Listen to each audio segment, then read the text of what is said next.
ဇလန်းအစမှာတော့ဂိုင်းအီခါရီတယောက်မနက်ခင်းလေ့ကျင့်ခန်းလုပ်ရင်ပြည့်သက်ကြီးနဲ့စကားတွေပြောပြီးပေါ့ဝါကိုချိုးပြကပေါ့ဝါပါရှိနေတော့မှာပဲရုတ်တရက်ကောင်းဝင်ကြီးကမဲမောင်သားပြီးမုံတိုင်းနေနိုင်ကြတဲ့ကနေအယိုးစုတွေနဲ့တကြားဆင်ထားတဲ့အေယာမသမောကြီးတစ်စင်းကပေါ်ထွက်လာပါတယ်ဂိုင်းလည်းချက်ချင်းပဲကိုခါရီဆေးပါဖြစ်ပြောင်းလဲပြီးဂိုဆိုရက်နဲ့သွားဆုံစားမှာရတယ်ဒါပေမဲ့ထူးဆန်းတာကအဲ့သမောဘော်ကနေသူတို့ရဲ့ကိုခါအိုနဲ့တပုံစံနဲ့တူတဲ့ဆက်ကြီးထွက်လာပြီးသူ့ကိုစတင်တိုက်ခိုက်ပါလေရော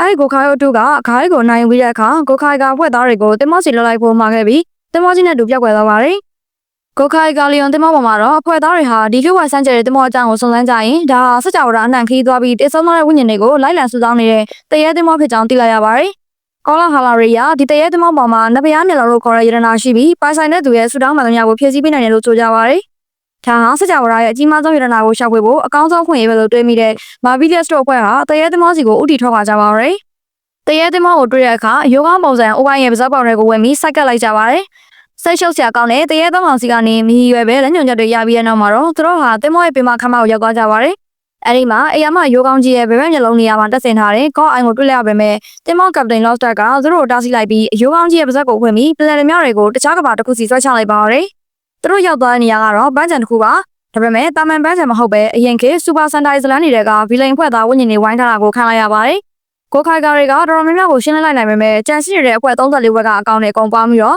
Combine Commander ဆိုတဲ့သူတို့ဝါကြီးဖြစ်ပေါင်းဆက်သွားကြပါတယ်။ကြောက်စရာကောင်းလို့ရှိပေမဲ့မတူညီတဲ့အဖွဲ့တွေပေါင်းထားတာမို့လို့သူတို့အချင်းချင်းအတွင်းထဲမှာပြန်ရန်ဖြစ်နေကြတာကြောင့်ခန္ဓာကိုယ်ကမငြိမ်မသက်ဖြစ်နေပါတယ်။ဒါကိုဖွင့်ကောင်းယူပြီးကိုခိုင်ကာတွေက Butterfever Jackie တွေကိုတုံးက Panda Force Cannon နဲ့ပြစ်ခတ်ဆုံးစီရင်လိုက်ပါတယ်။ပောက်ကွဲမှုစင်ကြောင့်သူတို့ဟာ Baseball ကွင်းကြီးတစ်ခုစီကိုလွှင့်ဆန်သွားပြန်ပါတယ်။အဲဒီမှာတော့ Black Cross Army ဖွဲ့က Baseball Mask နဲ့ထိတိုက်တွေ့ပြီး Baseball ကစားဖို့စိန်ခေါ်ခံရပြန်ရောဒီတစ်ခါမှာတော့ Goranger Gear တွေကိုတုံးပြီးတော့ချီယာကဲပုံစံ Goranger Hurricane တိုက်ခွက်ကို Baseball ဘောလုံးပြဖန်တီးလိုက်ကြပါတယ်။ Strike နဲ့ချိန်ရပြီးတဲ့နောက်တတိယအချိန်မှာ G3 Preset ပုံစံနဲ့အာရုံလွှဲပြီး Baseball Match ရဲ့ခေါင်းတက်တဲ့ကိုဘောလုံးနဲ့ပြစ်သွင်းကနိုင်လိုက်ပါတယ်။ Baseball Match တွေဆုံးပြီးနောက်ပောက်ကွဲမှုအရင်တစ်စင်သူတို့ဟာနောက်ထပ် Dimension တစ်ခုကိုရောက်သွားပြန်ပါတယ်။ဒီတစ်ခါတော့ Agent Umbrella နဲ့သူ့ရဲ့ Mechanized ဆက်ရုပ်တပ်သားတွေကစောင့်ကြိုနေကြတာပါ။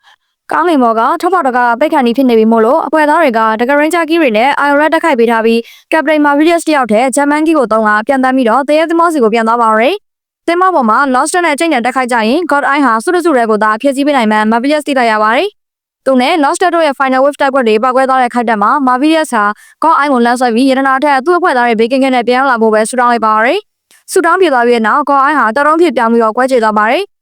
Lost ဟာကိုခိုင်ကားရဲ့ကိုခိုင် Blast နဲ့ Slash တိုက်ပွဲကြောင့်ရှုံးနေသွားပေမဲ့ပြန်လက်ထူထောင်လာပြီးကိုခိုင်ရဲ့အတုကိုဆင့်ခေါ်လိုက်ပါရယ်။ကိုခိုင်ကားတွေလည်းကိုခိုင်ကိုဖွဲ့စည်းပြီးတရေသမောရွတ်တိုင်ပေါ်ကနေကုန်းဘက်ပေါ်ထိအကျိတ်နဲ့တက်ခိုက်ကြပါရယ်။တိုက်ပွဲကြမှာကိုခိုင်ရဲ့အတုရဲ့တက်ခိုက်မှုတွေကြောင့်တရေသမောကြီးလိုက်ပျက်စီးစားပြလာပါရယ်။ကိုခိုင်ရဲ့အတုကအဆုံးသတ်မြောက်နဲ့ပြဖို့ပြင်နေခြင်းမှာပဲကိုခိုင်ကားတွေဟာ